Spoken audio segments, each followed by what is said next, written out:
What is going on, everybody? So exciting today. I'm going to be headed to HSP Diesel again, and what we're going to do is we're going to install a cold side and a hot side on a L5P Duramax. But this is a very interesting video. We're going to go ahead and dyno it and see what kind of horsepower gains we're going to get out of this bundle kit.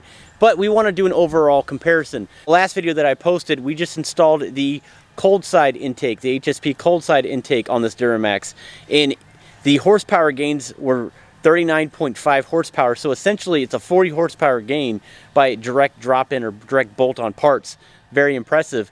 But let's go ahead and see what happens when we install the entire bundle kit, hot side, cold side, as well as intake. So very informative stuff coming at you. We're gonna go ahead and do the install video, and then right after that we're gonna dyno it, so you have to watch the entire video. Thank you so much for stopping by. Don't forget to subscribe if you guys enjoy the content. Stay tuned. All right guys, we're gonna get ready to do the hot side on this L5P. First thing, we're gonna pull the tire off. These are the Torx we're going to take out of the wheel well. You got two down here, you got them along the wheel well edge, and then there's a couple in the middle here that you're going to want to take out.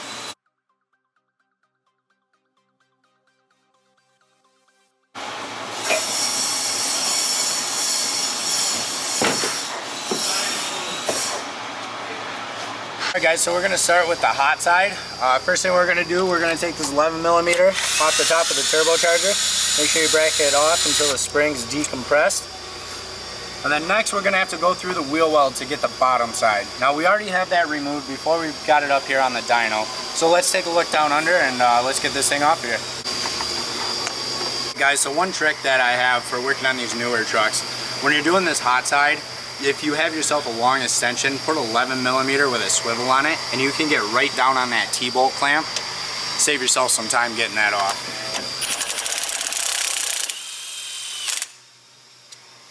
So we're going to pull this boot off the intercooler. Now one thing about these L5Ps, the factory hot side actually comes out the bottom, and when we're installing the new HSP hot side, we're actually going to install it from the top. Off the bat, just from me seeing this, transitional bends. So basically I see like you pretty much have like 4 points right here that it's got to hit, and then you also have this little resonator thing, and right here it's just a straight shot. So what exactly is going on? So we rerouted it a little bit, make it a higher flow. This 2.5 mandrel bent, obviously we got a lot of restrictions with the factory resonator. We got another boot in the middle. Creates nothing but turbulence in the hot side for you. So as you can see, we rerouted the airflow quite a bit differently than stock, as well as keeping it easy to install. So you can see it here. Let's get it in the truck and see how it fits. Guys, so we got the lower cold side boot. It's going to be important that you put the short side of this boot to your intercooler. What I always do to make them a little easier to install, I put a little bit of Windex on the inside of the boots. That way it helps it slide on. Once you tighten it down and you get a little bit of heat in it, that Windex is going to dry up and hold that boot on nice and tight for you. So what we're going to do is we're going to want to put this boot at the same angle as these power steering lines. That way we can go ahead and tighten this T-bolt clamp down. That way you got a nice solid surface, push your hot side into this boot. You know, another thing that I wanted to point out here was this intercooler clamp right here. As you guys can see, there's no nut or bolt situation. It's pretty much just clasped on there, and there's no way to tighten it or loosen it. So I could see that being an issue as far as it failing over time when you don't really have the ability to actually tighten it like you can on this side. So it's, again, another one of those why not do something like this, get a situation like that. It's going to be able to give you the ability to tighten these things and not worry about one of these right here failing. Alright, we're going to put the boot on the turbocharger first. Make sure you don't forget your clamp. We're going to push it all the way back to the turbocharger, and then we're going to leave this clamp all the way to the edge where that boot steps up. That's going to make sure it gets held onto that turbo properly. Once that's on, we can go ahead and tighten that T-bolt clamp. That way we can stick the hot side tube in it.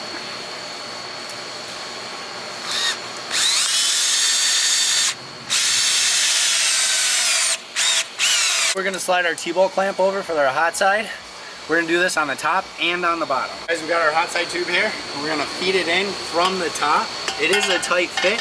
You're going to have to set it in and then go from the bottom and finish working it in. Now again, we do have Windex on the inside of these boots, both top and bottom, and a little bit on the tube just to help them slide in place a little easier. Alright, so we're in the boot on the bottom. I know it's hard for you guys to see, But now we're gonna go ahead and we're gonna install it into this top boot. You're gonna have to work it into that boot a little bit, but that's why we tightened it on the intercooler first, so we know we're not gonna slip. So you're gonna get everything lined up, push it in, and then you're gonna roll it around. And the biggest thing you guys are gonna wanna watch for here is you're gonna want about a finger width of clearance between this hot side tube and the oil dipstick. And we're gonna position this T-bolt so it's right behind the bead roll, prevent that tube from slipping at all inside that boot. Go ahead and tighten that T-bolt clamp down. Go ahead and tighten it down. You're gonna see that Windex working its way out of the boot. Now we're gonna pop this intake out so we can get down to the factory cold side. Now that we got the intake out, we're gonna pull this lower tray off. 410 mils for you.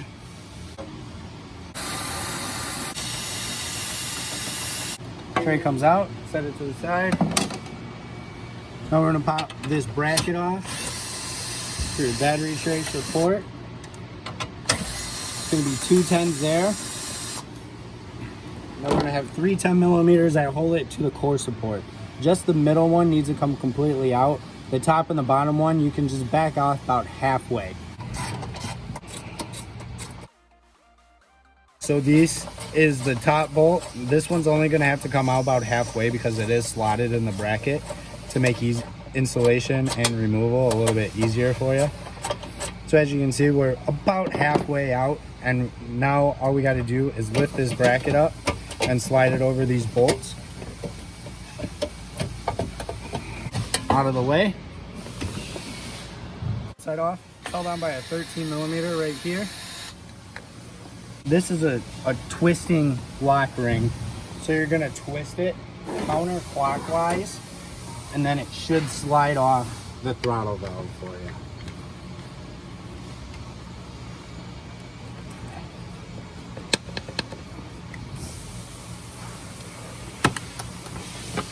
So we'll slide right off like that. Those things are notorious for failure from the factory. That makes this kit a great upgrade, not only for performance, but also reliability. Go ahead and unplug the intake air temperature sensor. And then there's gonna be a snap ring on the bottom down here. Once I get this out, I'll show you guys a little bit better of what you have to do to remove it.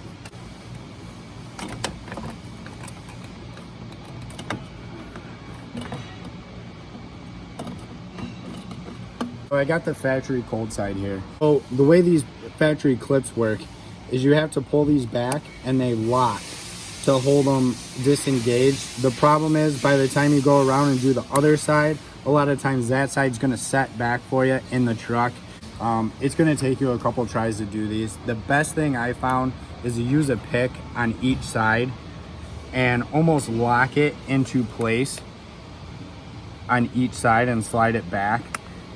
I've tried to lock them open in the trucks and it's just about impossible.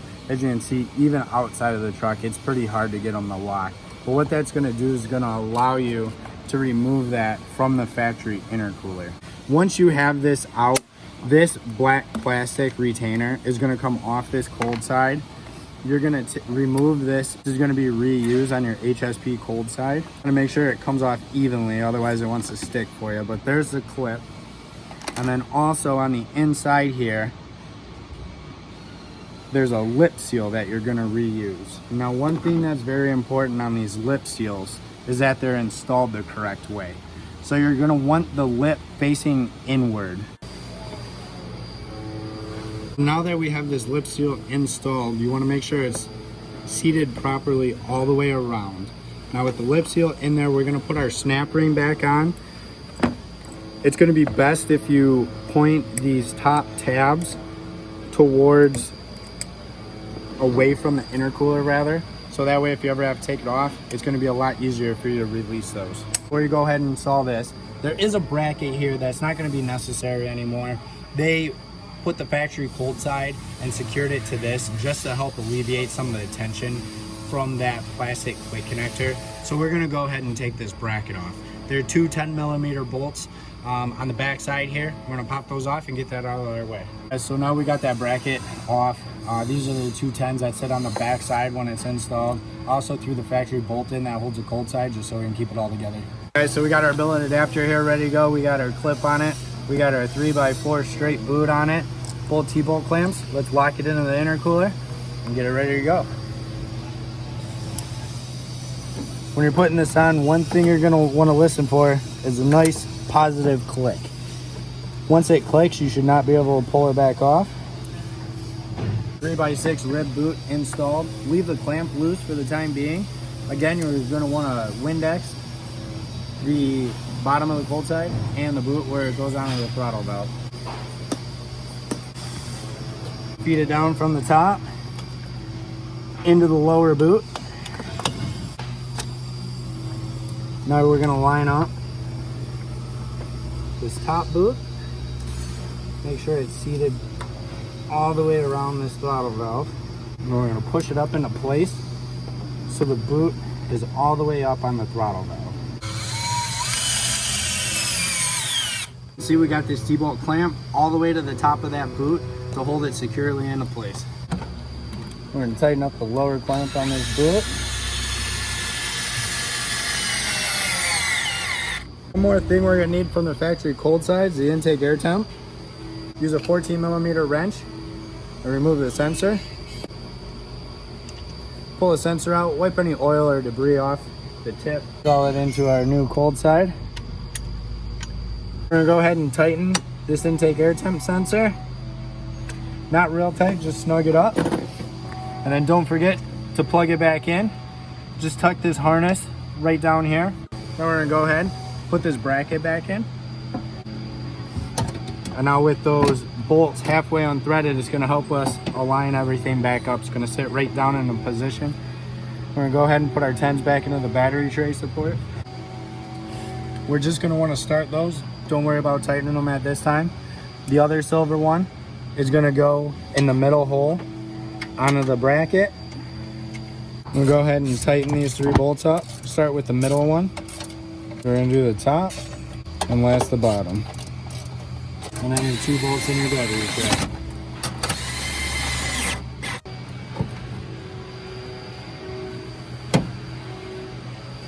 Now we're gonna set the intake tube in. Install our lid. And put our push pins back in.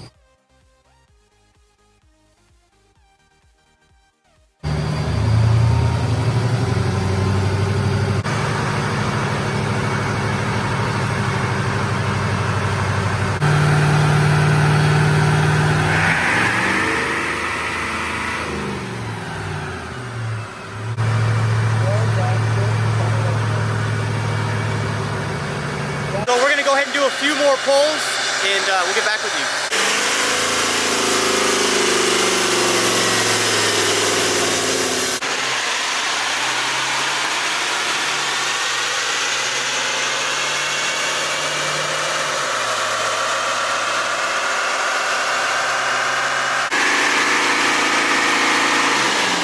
Highlight something really quick. Max power at this point right here is 477, which is incredible. 993 foot-pounds of torque. So we'll go ahead and gather our average and we'll get back with you. Okay, so as Ryan's doing the math right now, we're gonna go ahead and achieve the overall average and we will get back to you guys on the gains. So Ryan just showed you guys exactly how to install those 2 pipes. Now after running on the dyno for several runs, we were able to obtain an average. So where are we at on the map here, Ryan? So with our bundle kit, which is our hot side, cold side, and our cold air intake, horsepower numbers weren't up a whole lot from where we were with just the intake. We did see 41 horsepower increase over stock with this bundle, but the most impressive number to me is that's the torque. 116 foot-pounds, and that's what makes these trucks very usable. It's going to make it drive better. It's going to make it feel better. That's really where you get this seat of your pants feel. Yeah, a lot of times that peak horsepower number doesn't mean it's an important number, but it doesn't mean it doesn't tell you the whole story, so to speak. I mean, if you look at the percentage of when you drive your truck at 2,500 RPMs versus 4,500 RPMs, I mean, you're at a small, very, very small window of a percentage of when you're at that 4,500 RPMs. And if we can achieve an extra 100 foot-pounds of torque at that 2,000, 2,500 RPM range, I mean, that's where when you're pulling your boat, your motocross trailer, your snowmobiles, you're really going to notice a difference in every aspect of the curve. And we talked about even MPG gains possible, as well as like you said, pulling trailers going uphill. Uphill is always important, especially for some of you guys who live in the hills. Yeah, absolutely. I mean, your right foot is what a lot of times dictates the miles per gallon, but this at least gives you a lot better chance of actually achieving better mileage per gallon versus just what the stock was. So. Absolutely. And I was able to put some miles on this truck, and the biggest thing that I noticed is it honestly feels like driving a tuned truck. The dead pedal is completely gone, and it just drives so much nicer than the stock. Yeah, that and it's the cold air intake actually functions with the cowl induction hood. Yes, exactly. That's one thing that is important. I mean, the factory puts it in there for a reason. They know how important that cold charge of air is to these trucks and the turbos. So it's an all-around awesome package. And I absolutely love how GM designed that hood in order to induce the air from the hood. I think that's neat. But to be able to capitalize on your guys' functionality of the HSP cold air intake, I think is second to none. So it just looks cool. It looks very cool, and then we're backing it up with dyno numbers. Right. So pretty historic stuff going on over here, guys. And again, I do appreciate you guys stopping by at the channel as always. If you guys are interested in purchasing anything on the HSPDiesel.com website, make sure you guys use my coupon code TruckMaster. It's going to save you 5%. And I gotta interrupt.